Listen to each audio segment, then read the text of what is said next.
السلام عليكم. اليوم جبت لكم الوصفة تاع الرولي الدجاج باللحم المفروم وكل اسرار تاعو كيفاه يجيكم طري.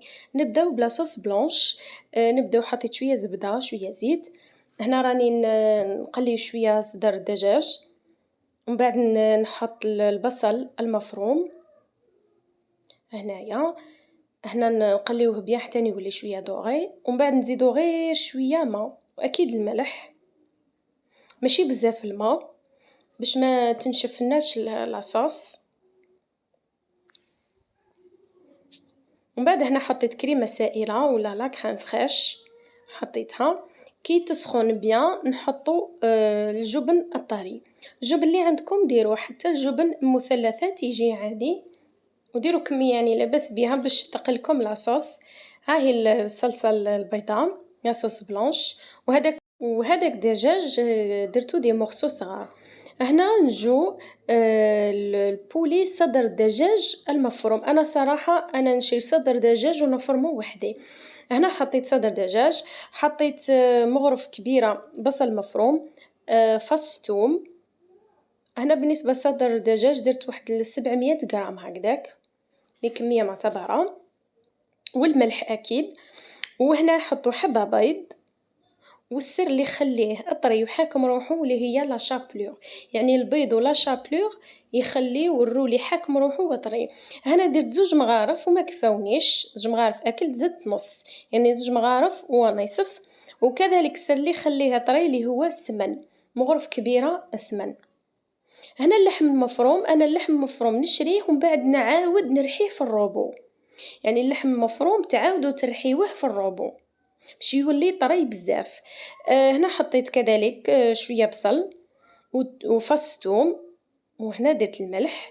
راح نديرلو كيما قلت لكم بصل وفص ثوم والملح، وراح نديرلو لا شابلور ومغرف كبيره سمن، مش حنديرلو البيض. هاهي هادو الدجاج واللحم المفروم قد ما عجنتهم قد ما يجوا طريين. هنا حطيت ورق شفاف، حطيت صدر دجاج المرحي هذاك، ودرت فوقه اللحم المفروم، واكيد الجبن. بالنسبه للجبن اشروا الجبن هذا اللي يكون حاكم روحه، فوالا ما نديروش هذاك الجبن اللي يكون بزاف ذايب. واكيد راح تساعدوا بالماء في التشكيل، تشكيل هذا الرولي حتساعدوا يديكم بالماء باش تقدروا تبسطوا هذاك الدجاج واللحم مفروم. وهنا نزيروه، يعني كلش راهو موضح في الفيديو. وهنا نحطوا الالومنيوم ونزيروه مليح، وبعد نحطوه في الكسكاس يفور 40 الى 45 دقيقه.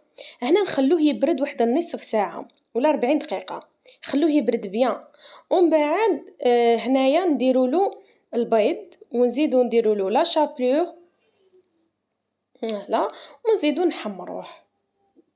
وبعد ما نحمروه الرولي نخليوه كذلك يرتاح. قد ما ارتاح قد ما يساعدكم انكم تقدروا تقصوه ويجيكم الحبات تجيكم شابه. يعني خلوه واحد 40 دقيقه الى 45 دقيقه حتى يبرد.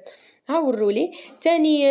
كحاجه ثانيه، كي تجوا تقصوه قصوه بالموس تاع المنشار، بالموس تاع المنشار باش يساعدكم وما يتكسر لكمش الحبات. هاو الرولي شوفوا كيفاه جا، يعني جا ما شاء الله، وجا حتى الشكل تاعو شباب.